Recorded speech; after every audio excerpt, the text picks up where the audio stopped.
기록하신 하나님의 말씀은 사도행전 3장 1절로 10절 말씀입니다.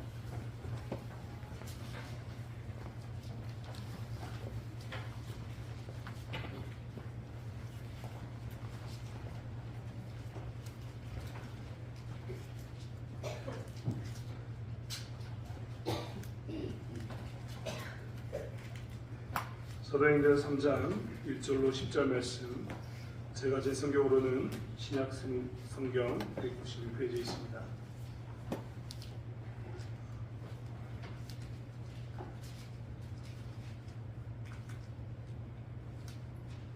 말씀을 찾았으면 사도행전 3장 1절로 10절의 말씀을 한 절씩 제가 읽고 여러분 읽고 교독하겠습니다. 제9시 기도 시간에 베드로와 요한이 성전에 올라가 있으되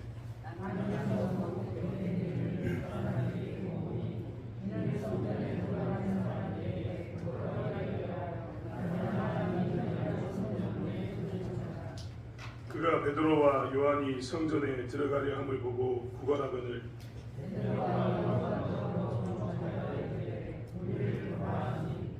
그가 그들에게서 무엇을 얻을까 하여 바라보거늘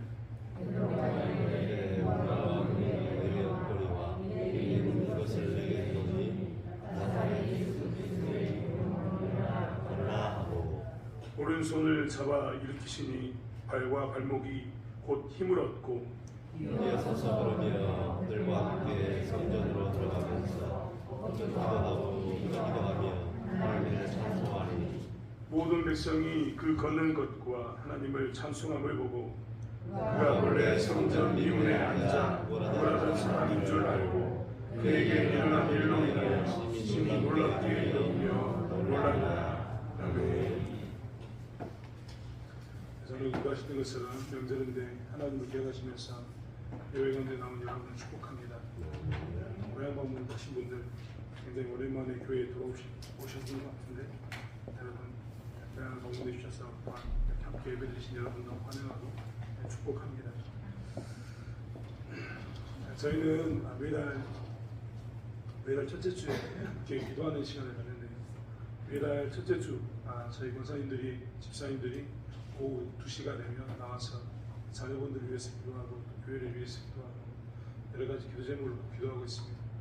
여러분 어디 비록 부모님과 떨어져 있고 교회와 저희가 물리적으로 좀 떨어져 있는 삶을 살지만 교회가 항상 기도하고 있다는 걸 잊지 마시고 부모님이 항상 기도하고 있다는 걸 잊지 마시고 살아가는 성도님들 되시기 바랍니다. 여러분 무엇인가 기대해 본 적 있으십니까? 어떤 결과물이 나오기를 간절히 사모해 본 적 있으십니까? 내가 이론상으로는 완전하게 다 갖추었습니다. 이론상으로는 완전하게 갖췄다. 이 말은 무엇이냐면 내가 이미 계산을 다 해봤다는 겁니다. 이렇게 해보고 저렇게 해보고 저렇게 해도 이제 결과물은 이렇게 실제적으로 나올 수밖에 없는 완벽한 이론을 갖추고 있습니다. 이런 이론을 다 갖추고 난 후에 그는 이제 결과물을 향해서 가려고 하고 있습니다. 그런데 재밌는 것은 이론상으로는 완벽한데 실제적으로는 한 번도 해본 적이 없는 그런 길을 가야 합니다. 아마 사람들은 이럴 때 이론상 아무리 완벽해도 속으로 그럴 겁니다. 될까? 이런 마음이 들 수밖에 없습니다. 이제 시골에서 살다 보면 농산물을 많이 키우게 되는데요. 여러분 작년에 심었던 농산물을 올해 심을 때는요. 그냥 씨 뿌리고 물 주면서 의심하지 않습니다. 잘 되겠지. 올해도 잘 되겠지. 지난번에 했던 방식대로 하면 더 좋아지겠지라고 생각합니다. 하지만 처음 농작물을 심으면 아무리 이론상 완전해도 그때는 가슴이 두근두근합니다. 영광에 망고가 나옵니다. 망고. 누가 알았겠습니까? 이 영광 땅에서 망고를 재배할지. 영광 땅에서 망고를 처음 재배했던 사람도 굉장히 도전정신을 가지고 있을 겁니다. 여러분 그렇지 않습니까? 영광이 눈이 많은 동네로 유명합니다. 그런데 여기서 열대과일을 재배한다는 것이 쉬운 일이겠습니까?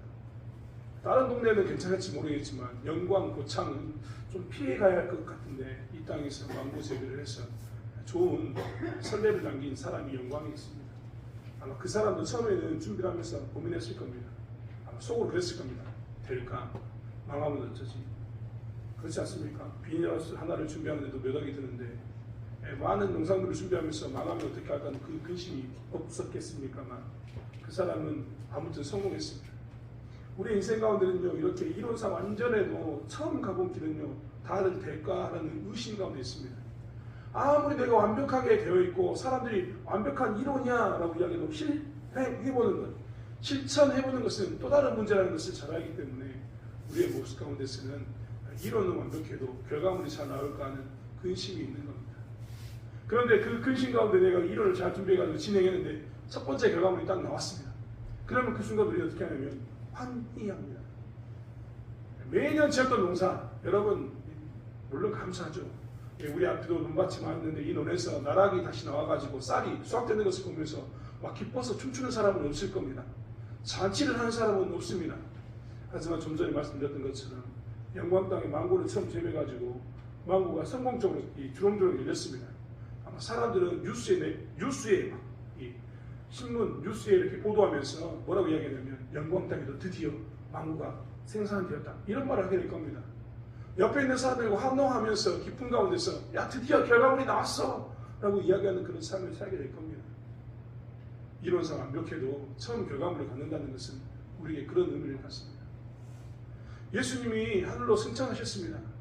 예수님이 승천했다 이 말은 뭐냐면 이제 예수님과 제자들은 분리된 삶을 살아야 합니다. 예수님이 이야기하셨습니다. 너희를 돕는 보혜사 성령을 주겠다. 예수님이 하나님의 보좌 우편에 앉아야 될 이유가 있어서 하나님의 보좌 우편에 나가셔서 이제 승리를 선포하시고 우리를 위해서 중보하는 일을 감당하셔야 되는데 그러다 보니까 상대적으로 우리 가운데 누가 있을 것인가에 대해서 고민하시면서 성령 하나님을 보내주셨다라고 이야기했습니다. 성령 하나님을 기다렸던 그들에게 성령이 임했습니다. 성령이 임하고 난 후에 그들은 이제 다시 예전처럼 살 수 있을까 고민하지 않을 수가 없습니다. 여러분 한번 생각해 보셨습니까? 예수님이 제자들과 함께 있을 때 예수님은요 수많은 기적들을 목도했습니다. 이 목도했다라는 말은 뭐냐면 눈으로 직접 봤다는 겁니다. 제자들과 다니면서 제자들이 예수님이 북풍 가운데서 바다를 걸어올 때 나도 걷고 싶습니다 라고 이야기합니다. 걸으라라는 말에 걷게 됩니다. 그것만 있었습니까? 자기의 장모의 열병을 고쳐주는 사건도 있었고 주변에서 귀신 들린 자를 귀신을 쫓아내는 사건도 있었고 안진병이도 일으키시고 죽은 자도 살리셨습니다. 달리다 보냈는데 살아나는 역사가 있을 거라고 누가 생각했겠습니까? 이런 역사가 예수님이 살아계실 때는 엄청나게 많이 이런 기적과 표적이 나타났었거든요. 그런데 예수님이 떠나셨습니다. 하나님 보좌 우편으로 가신 거죠. 그리고 이제 성령님과 함께하는 시대를 보내야 됩니다. 물론 성령이 충만한 가운데 그들은 지금 은사들을 나타내고 있습니다만 그들 가운데 여전히 있던 의구심은 무엇이냐면 예수님 없이 기적이 나타날까? 예수님 없이 이적이 나타날까에 대한 고민이 그들 가운데 있을 수밖에 없습니다. 여러분 그렇지 않습니까? 예수 믿으면서 많은 사람들이 예수님의 이적과 표적을 통해서 무엇을 받냐면 구원을 받습니다. 구원. 여러분 재밌는 거는요. 이스라엘 백성들이 우리에게서 구원 받았다라고 이야기하면 어떤 것을 고백합니까? 오늘날에 살아가고 있는 우리들은요. 우리가 구원 받았다라고 이야기하면 우리가 죄 용서 받았다. 이것을 먼저 생각합니다. 그렇지 않습니까? 저도요. 여러분이 예수 믿고 구원 받았으면 좋겠는데요. 그 구원은요. 여러분이 여러분의 죄 가운데서 우리의 죄 가운데서 정말 빠져나갈 수 없는 그 죄 가운데서 예수 이름 붙들고 예수의 보혈의 피값이 나를 위해 죽으심으로 내가 그 피값을 의지했을 때 내 죄가 용서받았다 이것을 믿고 나가는 그런 믿음 가운데서 살기를 원합니다. 이것이 교회에서 선포하는 구원이라는 첫 번째 계명, 첫 번째 이야기입니다. 그런데요 당시의 사람들은 구원의 개념을 그렇게만 생각하지 않았습니다. 그들에게 있어서 구원의 개념은 뭐였냐면 병든 사람은 병이 낫는 것 이게 구원이었습니다. 안 그렇습니까? 우리도 그렇죠. 우리도 아팠는데 내가 갑자기 나았습니다. 내가 암에 걸려가지고 곧 죽을 뻔했는데 기적적으로 나았습니다. 이런 걸 구원이라고 이야기합니다. 내가 재난 가운데 있어가지고 이 재난에서 빠져나갈 수 없는 상황 가운데 있었습니다. 그런데 그 재난에서 빠져나오게 되었습니다. 사냥꾼의 올무에서 메인 새처럼 있었는데 드디어 올무가 벗겨지면서 내게 자유가 왔습니다. 그럼 그 재난에서 우리는 뭐라고 이야기하냐면 구원받았다라고 이야기합니다. 당시에 이스라엘 사람들에게는 구원이라는 개념이 이 질병과 재난 이런 것에서 이게 자유케 되는 것 이런 것에 구원에 관한 관점이 좀 더 많았습니다. 그렇기 때문에 이스라엘 백성들은요 예수님이 계셨을 때 예수님이 구원자라고 이야기하면서도 그들은 우리가 이야기했던 그들이 가지고 있었던 첫 번째 구원 질병이나 재난으로부터의 구원 그리고 예수 보혈의 피값으로의 구원 이 두 가지를 다 누리고 살았던 겁니다. 그렇기 때문에 예수 안에서 구원이라는 것을 이야기할 때마다 그들에게는 뭘 떼놓을 수가 없었냐면 질병으로부터의 그리고 재난으로부터의 내 지금 문제로부터의 자유 이 막혀있는 것에 대한 해결을 빼놓을 수가 없었던 겁니다. 그래서 그들은요, 예수님이 떠나고 난 후에 이런 마음이 들었습니다. 예수님이 없는데도 그런 일이 우리 가운데 나타날까? 여러분 그렇지 않습니까? 예수님이 없는데도 그런 마음이 우리 가운데 나타날까라고 이야기했다는 겁니다. 그들은 고민했을 겁니다. 여러분 마태복음 17장에 보면요, 예수님과 제자들이 하는 대화가 나오는데 그 대화 가운데 어떤 대화가 나오냐면 예수님이 안 계실 때 예수님의 제자 무리들에게 사람이 찾아와서 자기 자식의 질병을 고쳐달라고 이야기하는데 이 질병은 제자들이 못 고칩니다. 그러니까 제자들이 못 고치니까 예수님에게 이 질병을 가져가서 이야기하니까 예수님이 이 질병 든 자를 어떻게 하면 고쳐주게 됩니다. 나중에 제자들이 물어보는 거죠. 우리는 왜 안 됐을까요? 라고 말입니다. 사실 이 이야기 마태복음 10장 이야기를 통해서 뭘 할 수 있냐면 제자들은요 그동안 예수님 옆에 계셔가지고 굉장히 든든했습니다. 자기들이 뭔가 기적을 행하지 못하고 표적을 나타내지 못해도 누구한테 가져가면 됩니까? 예수님한테 그 문제 들고 가면 됩니다. 물론 좀 혼나긴 하겠죠. 야, 이 믿음이 작은 자식아 하고 그렇게 혼날 수는 있겠지만 예수님 옆에 계시면 뭘 할 수 있다고요? 문제를 들고 갈 수 있는 겁니다. 내가 못 풀면 예수님 좀 풀어주세요. 그런데 이제 예수님이 하늘로 승천하셔가지고 자기 주변에 누가 없습니까? 예수님이 없습니다. 이제 문제가 생기면 그들 가운데는 어떻게 문제를 풀어갈까라는 고민이 생길 수밖에 없는 겁니다. 왜요? 예수님이 없기 때문에 그렇습니다. 예수님이 존재하지 않는다는 것은 이제 그들은 병든 자들에 대해서 그들에게 재난 가운데 있다가 살려달라고 이야기한 자들에 대해서 어떻게 대해야 될까 되는 고민이 생기게 될 겁니다. 그런데 오늘 사도행전 3장 1절부터 10절에는 드디어 처음으로 예수님이 계시지 않는 상태에서 기적이 나타납니다. 그 기적의 내용은 우리가 너무나 잘 알고 있는 성전 위문에 앉아있는 오랫동안 구걸했던 모든 사람들이 다 알고 있었던 못 걷게 된 사람이었습니다. 요즘 말로 좀 격하게 표현하면 안수명에 있었던 겁니다. 이 사람은요 모든 사람들이 다 알고 있었습니다. 그 사람이 성전 미문에서 구걸하는 것은 유명한 것이었습니다. 유명한 그 예루살렘에서 유명 인사, 사람들이 모르는 사람이 없을 만큼 유명한 사람이었던 거죠. 모를 수밖에 없던 이유는 무엇이냐면 이스라엘 백성들은 그 문을 통해서 하루에 3번씩은 기도하러 들어가야 됩니다. 오전 9시, 이스라엘 시간으로 하면 3시, 6시, 9시. 이 시간, 이 3번은 그들은 항상 기도하러 성전에 들어가야 되는데 성전에 들어갈 때마다 이 문 앞에 누가 있냐면 그 안진병이가 있으니까 모르는 사람이 없는 거죠. 아침 9시, 정오 12시, 오후 3시가 되면 기도하는 그들은 그렇기 때문에 다 알고 있었습니다. 모든 사람이 다 알고 있는 그 안진병, 이 사람에게 처음으로 기적이 나타나게 된 겁니다. 그 기적은 안진병이가 어떻게 됐느냐, 일어나서 걸으며 그들과 함께 성전에 들어가서 걷기도 하고 뛰기도 하고 하나님을 찬송하는 것이었습니다. 모든 백성이 그 걷는 것과 하나님을 찬송함을 보았습니다.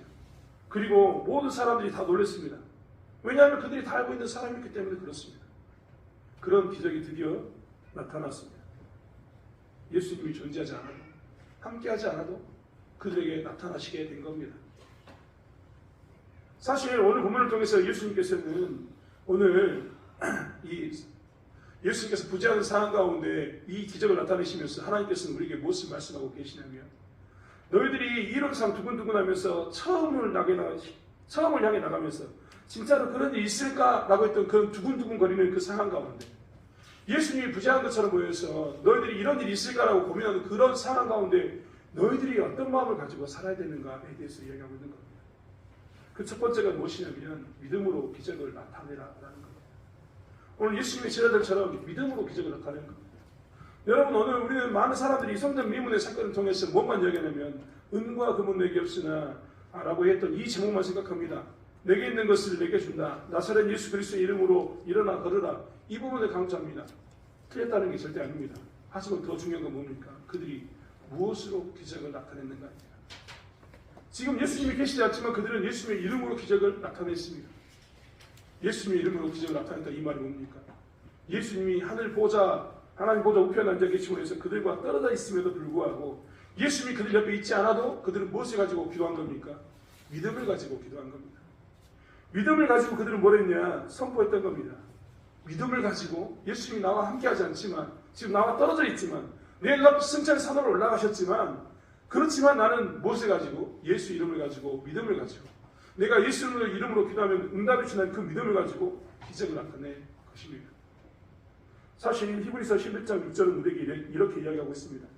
믿음이 없이는 하나님을 기쁘시게 하지 못하나니 하나님께 나아가는 자는 반드시 그가 계신 것과 또한 그가 자기를 찾는 자들에게 상 주시는 이심을 믿어야 할지니라. 이런 믿음이 있으면 이 땅에서 우리 눈에 예수님이 보이지 않고 분리되어 있는 것처럼 보이지만 우리는 무엇을 할 수 있다고요? 기적을 나타낼 수 있다. 예수님이 살아계셨을 때처럼 우리가 동행했을 때처럼 동일한 기적을 나타낼 수 있다라고 말씀하고 있는 겁니다. 사랑하는 성도 여러분, 저는요 우리의 삶 가운데서 믿음이 있기를 원합니다. 그리고 믿음을 통해서 기적을 나타내기를 원합니다. 아까 제가 마태복음 17장 이야기를 잠깐 했는데요. 마태복음 17장에 보면 예수님이 제자들에게 나중에 뭐라고 이야기하는 줄 아십니까? 제자들이 조용히 예수님께 물어봅니다. 예수님, 우리는 어찌하여 이런 일을 하지 못했습니까? 그러자 예수님이 마태복음 17장 20절에 이렇게 이야기했습니다. 이르시되 너희 믿음이 작은 까닭이니라.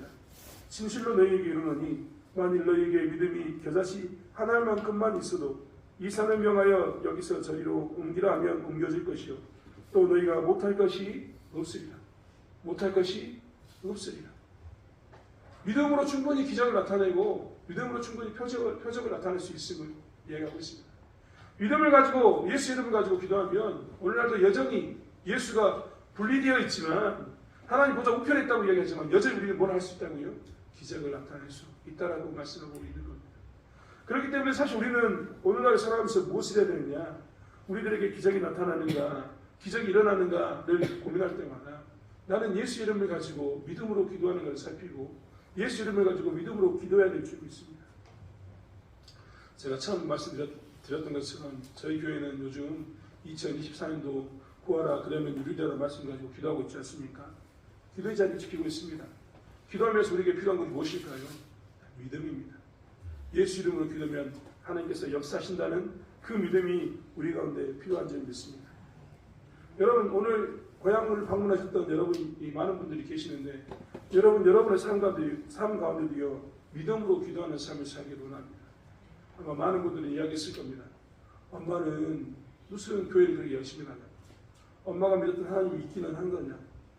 엄마가 믿는 하나님 그리고 우리 부모님 믿었던 하나님은 당신이 그 뜨겁게 교회를 섬기고 열심히 했던 것을 믿지만 내 삶 가운데 도대체 도움이 뭐가 있냐고 이야기하는 분이 계셨을지도 모릅니다. 명절에 나와서도 이렇게 같이 예배드릴 때 아마 한편으로는 의심이 생기면서 내가 엄마 때문에 교회는 갔지만 부모님 때문에 예수를 믿지만 내가 나중에 시간이 되면 내 자유의지로 내가 선택하겠다라고 고민하는 사람이 있을지도 모릅니다. 왜냐하면 내 삶 가운데 무엇이 없다고 생각했냐면 예수 이름으로 기도했을 때 표적과 기적이 나타났으면 부인할 수 없는 증거가 나타났으면 믿었었는데 그런 게 싹 보이지 않았기 때문에 그런 겁니다. 그런데 오늘 예수님께서 말씀하고 계십니다. 여러분의 삶 가운데서 막혀있는 그것을 놓고 기도하십시오. 우리 가운데 막혀있는 그 문제를 놓고 함께 기도하시기를 원합니다. 우리 어머님이 보셨던 우리 아버지가 보셨던 기적은요 우리의 삶 가운데도 나타납니다. 단지 우리에게 필요한 것은 무엇이냐면 우리 어머니가 가지고 살았던 그 믿음, 우리 아버지가 가지고 살았던 그 믿음, 예수 이름 안에서 믿는 자에게 능치 못함이 없다라고 고백하는 그 믿음, 그 믿음이 우리 가운데 필요할 줄 믿습니다. 저는 개인적으로요 우리 부모로 여러 번 이 강단에서 이야기했지만 자식으로서 우리가 부모에게 받을 수 있는 유산은 여러 가지가 있다고 생각합니다. 그 중에 첫 번째가 물질적인 유산입니다. 우리 아버지 어머니가 돈 많이 물려주시면 좋겠습니다. 땅도 많이 저에게 주시면 감사하겠죠. 물질적인 겁니다. 반면에 또 다른 것도 있는데 그것은 뭐냐면 영적인 겁니다. 영적인 것, 이 영적인 것 오해하지 마십시오. 교회 용어로서 영적인 게 아니라 정서적인 어떤 그런 것들을 충분히 우리가 받을 수 있다는 겁니다. 반면에 진짜 중요한 것은 신앙적인 유산이 있습니다. 신앙적인 유산은 뭐냐면 이렇게 예수 이름으로 기도하면 하나님께서 우리의 삶 가운데 문제 가운데서 역사하심을 드러냈던 그 사건들입니다. 저는 우리 교회 성도들 그리고 우리 교회 다음 세대들이 이것을 배워가기를 원합니다. 그리고 오늘 가족 부모님의 손을 잡고 교회에 나오셨던 사랑하는 자녀분들이 예수 안에서 이 신앙의 유전을 본받아서 예수 이름으로 어머니가 믿음으로 기도했을 때 나타났던 그 기적들을 내 삶 가운데서도 경험해 나가는 그런 삶을 살기를 원합니다. 하나님은 대창교회에만 국한되어 있는 하나님이 절대 아닙니다. 하나님은 어머니 하나님 안에 절대 국한되어서 되는 그런 하나님이 아닙니다. 하나님은 우리 하나님이시고 지금도 예수를 부르짖고 예수 이름으로 믿음으로 기도하는 그 자리에서 믿음으로 기도하는 예수 이름 부르는 그 자리에서 역사하시는 하나님이신 것을 저는 믿습니다. 그러한 하나님이 우리의 삶 가운데서 나누어지기를 원합니다. 대창교회에서도 여러분이 사는 지역에서도 그렇게 믿음으로 예수 이름 들고 기도했을 때 기적이 나타나는 삶을 살아가는 저와 여러분이 되길 원합니다.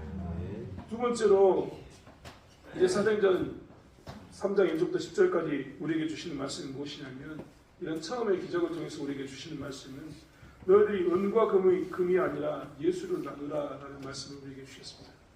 은과 금이 아니라 예수를 나누라는 겁니다. 사실 살아가면서 우리는 삶 가운데 많은 필요를 가지고 삽니다. 여러분 직장 없으면 살 수 있나요? 직장이 없으면 끔찍합니다. 우리나라도 최저생계비라는 것을 정해놓습니다. 그리고 직원들은 일하는 사람들은 최저시급을 받아야 된다고 이야기합니다.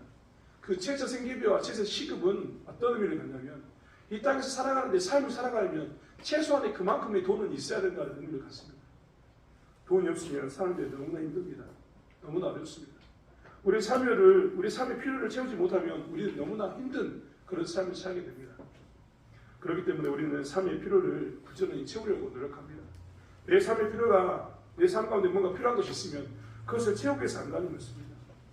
우리가 곰곰이 생각해보면 공부 잘해라, 좋은 대학교 가라, 좋은 직장 얻어라, 혹은 돈 많이 버는 직장 가라라고 이야기했던 모든 이유는 네 삶의 필요가 있었을 때 네가 궁핍하지 않고 어려움 나가지 말라고 한 이야기이기도 합니다. 삶의 필요를 반드시 우리 가운데, 삶의 필요를 채우는 것은 반드시 우리 가운데 필요하다는 겁니다.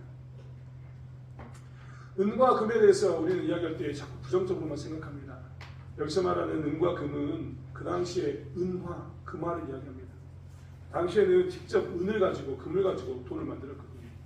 은화와 금화, 즉 돈을 이야기하는데 교회 다니는 사람들이 많은 사람들은 대부분 다 돈을 부정적인 것으로만 봅니다. 하지만 돈의 긍정적인 부분도 정말 많습니다. 돈은 우리의 삶 가운데 이렇게 필요를 구할 때마다 반드시 있어야 되는 것 중에 하나입니다. 돈이 없으면 우리는 굉장히 어려운 삶을 살게 된다는 겁니다. 그렇기 때문에 사실 교회 다니는 사람들이요, 돈을 벌어야 됩니다. 할 수만 있다면 많이 벌으셔야 됩니다. 그리고 그 돈을 잘 사용하셔야 됩니다.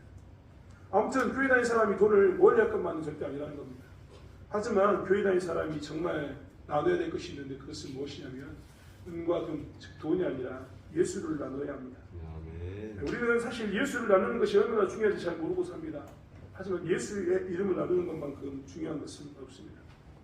여러분, 우리는요, 삶의 필요를 우리의 돈으로 채우려고 하는데 돈으로 채워지지 않는 부분이 너무나 많습니다. 오늘날 많은 책들은 무엇에 대해서 이야기하냐면 돈 버는 법을 이야기하는 것과 동시에 이 돈 버는 법에 관한 책들 말고도 더 많은 부분이 뭘 이야기하냐면 사람의 감정에 대한 부분을 이야기합니다. 사람의 감정을 채울 수 없다는 겁니다. 돈을 많이 가지고 있는 사람도, 정말 풍족할 만큼 가지고 있는 사람도 사람의 감정을 채우지 못하면, 그 감정이 공허하면 삶의 의미를 찾지 못합니다. 그렇기 때문에 많은 사람들은 돈에 대해서도 이야기하지만 더 많은 부분을 하려 해서 뭘 이야기하냐면 나의 필요, 내 삶 가운데 정서적인 것을 어떻게 채울 것인가, 내 감정적인 것을 어떻게 채울 것인가에 대해서 고민하게 됩니다. 그리고 그 수많은 책들은 그것에 대한 답을 주려고 안간힘을 쓰고 있습니다. 이것만 모아도 우리의 삶 가운데는 은과 금으로 다 채워지지 않는다는 것을 알 수 있습니다. 여러분, 명절인데요, 돈이 많으면 뭐합니까? 이런 말하기 정말 죄송합니다만 돈이 많은데 나 혼자 돈을 쓰고 있다고 생각해 보십시오. 돈이라는 것 탑 가운데 은과 금이 내 주변에 쌓여 있습니다. 근데 은과 금이 둘러싸여서 내 주변에 손을 뻗으면 손잡아줄 사람이 아무도 없다고 생각해 보십시오. 그런 돈이, 그런 은과 금이 어떤 나에게 의미를 주겠습니까? 이렇기 때문에 많은 사람들은 은과 금, 돈보다 더 중요한 것이 있다라고 세상을 이야기합니다. 정말 많은 사람들이 은과 금, 그것으로 우리 삶의 모든 문제를 해결할 수 없다. 삶의 모든 것은 은과 금으로 채워지지 않는다는 것을 분명히 알고 있습니다. 교회 다니는 우리들에게 더욱더 필요한 것은 하나님께서 오늘 본문을 통해서 무엇을 이야기하냐면 예수의 이름을 나누는 것에 대해서 이야기하고 있습니다. 돈의 필요로 따져보면 오늘 본문에 있는 미문 앞에 앉아있는 안진뱅이만큼 돈이 필요한 사람은 없을 겁니다. 여러분 생각해 보십시오. 그는 아무것도 할 수 없습니다. 그는 뭔가 움직여서 일을 할 수 있는 게 없습니다. 그가 할 수 있는 유일한 것은 무엇이냐면 미문 앞에 앉아서 사람들에게 구걸하는 겁니다. 성전 미문이라고 이야기했던 이곳에 하루에 3번씩 사람들이 최소한 걸어다니지만 그는 풍족하게 살았을까? 그렇지 않습니다.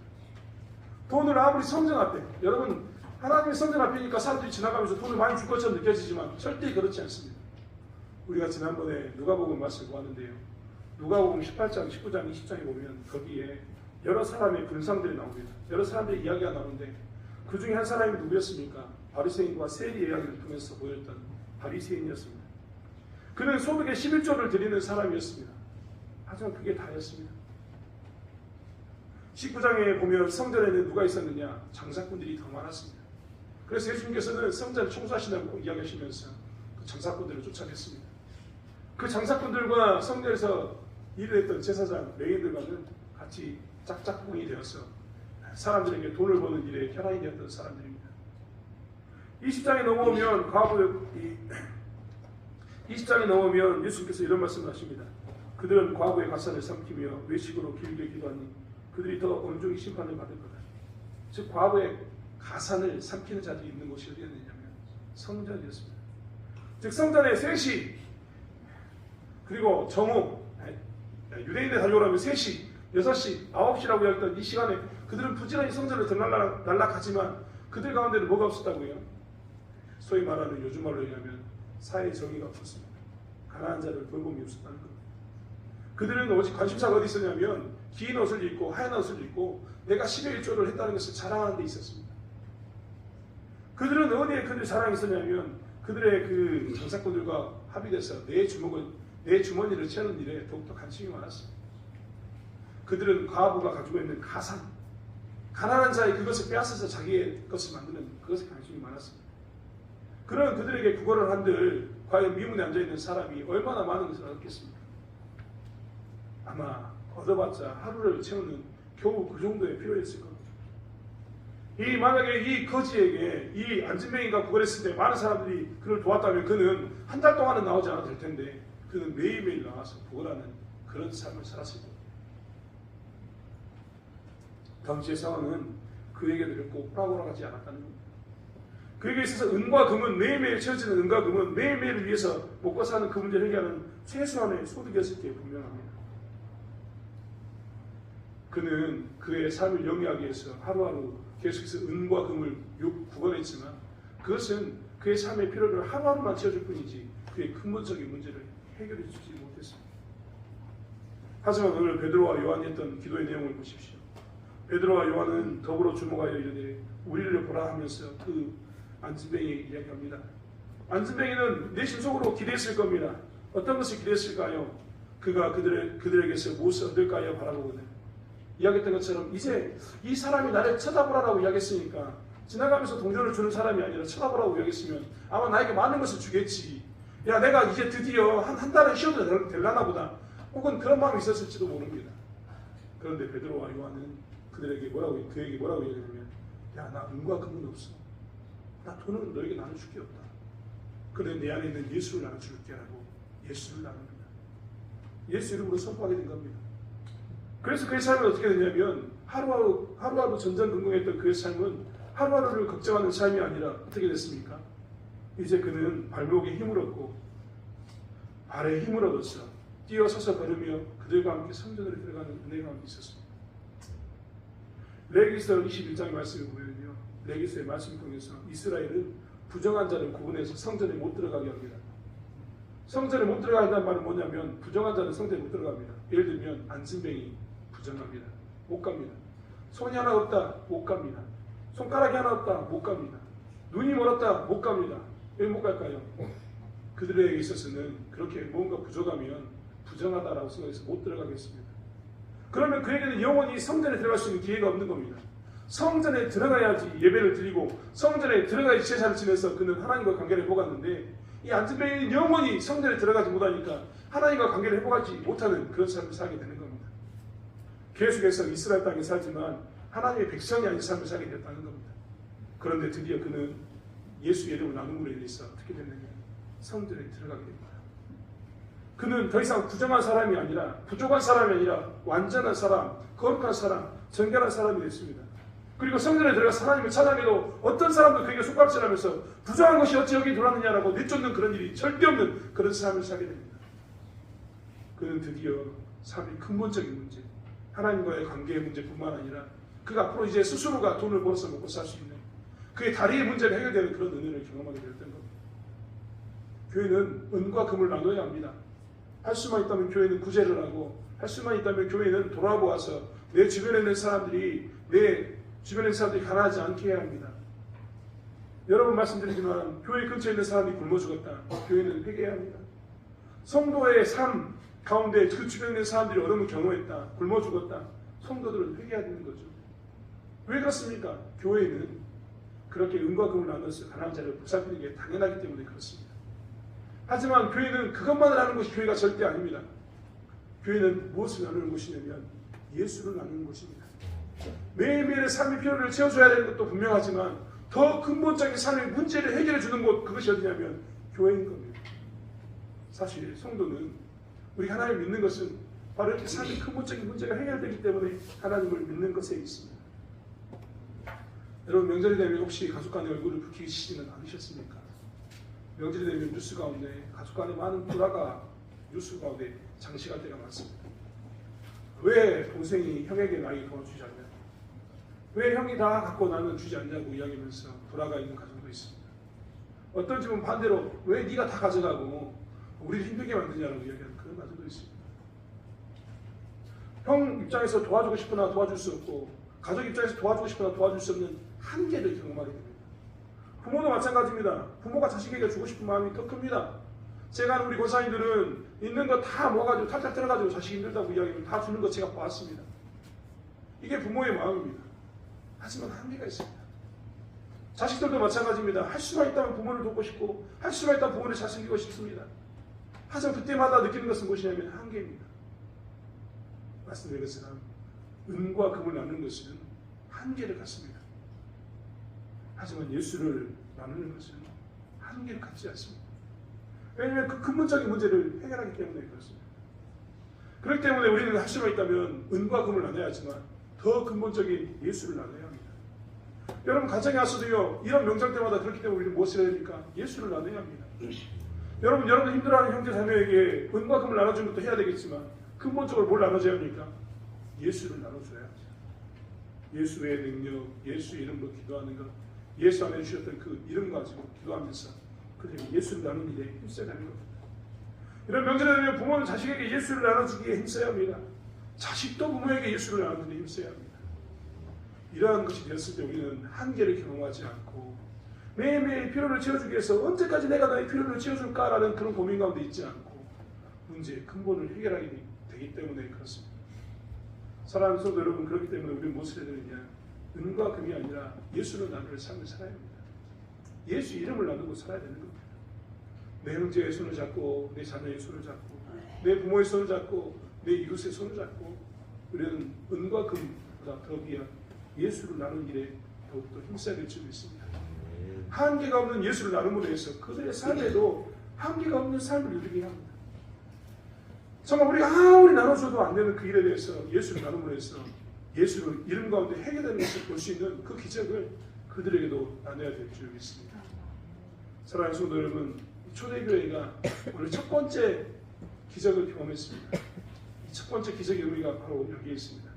처음 말씀드렸던 것처럼 그들은 예수가 없어도 믿음으로 기도하면 예수가 있었을 때처럼 동일한 삶의 기적이 내 가운데 나타나는 것을 증명하고 살았습니다. 그러한 은혜가 믿음으로 반응하는 여러분의 삶 가운데 넘쳐나기를 원합니다. 두 번째로 이야기했던 것처럼 은과 금이 아니라 예수를 나눔으로 해서 매일매일의 그 한계를 있는 그런 체험이 아니라 한계 없는 체험을 나누었습니다. 우리의 삶 가운데도 매일매일 예수 이름을 나눔으로 해서 한계 없는 삶이 나누어지고 한계 없는 예수의 이름 능력 나타나서 모든 사람들이 근본적인 문제를 해결함 받고 은혜를 누리는, 그리고 그 근본적인 문제를 해결해서 오늘 이 걷는 것, 하나님을 찬양하는 것 통해서 하나님의 영광을 드리는 것처럼 그러한 삶을 살아가는 저와 여러분이 되시길 원합니다. 여러분, 문제가 있을 때마다 예수 안에서 믿음으로 기도하시고 예수 이름을 나눔으로 해서 예수 이름 가운데서 열매 있는 삶을 살아가는 저와 여러분이 되기를 원합니다. 기도하겠습니다. 하나님, 저희가 지금 명절에 모이게 하시니 감사합니다. 또한 예배를 기억하게 하시고 주일에 모이게 하시니 감사합니다. 사실 저희는 이 주일을 위해서 6일을 준비하고 삽니다. 그런데 가끔은 우리도 모르는 사이에 여러 가지 이름으로, 명목으로 예수를 놓고 살 때가 있습니다. 하지만 아버지 하나님, 저희는 오늘도 예수 이름을 기억하고 하나님을 기억하면서 주의 절에 나와 기도하고 예배드립니다. 하나님, 오늘 주신 말씀처럼 아버지 하나님, 저희의 삶 가운데 믿음으로 예수 이름을 가지고 기도할 때 기적이 나타나게 도와주시고 해결되는 것을 보게 하여 주시옵소서. 하나님, 우리가 은과 금을 나누는 것이 아니라 예수를 나눴을 때 근본적인 한계 없는 능력이 나타나는 것을 보게 하심으로 해서 우리의 가정들이, 우리의 형제들이, 우리의 자매들이, 교회가 평안을 누리게 하여 주시옵소서. 감사드리며 예수님의 이름으로 기도드렸습니다. 아멘.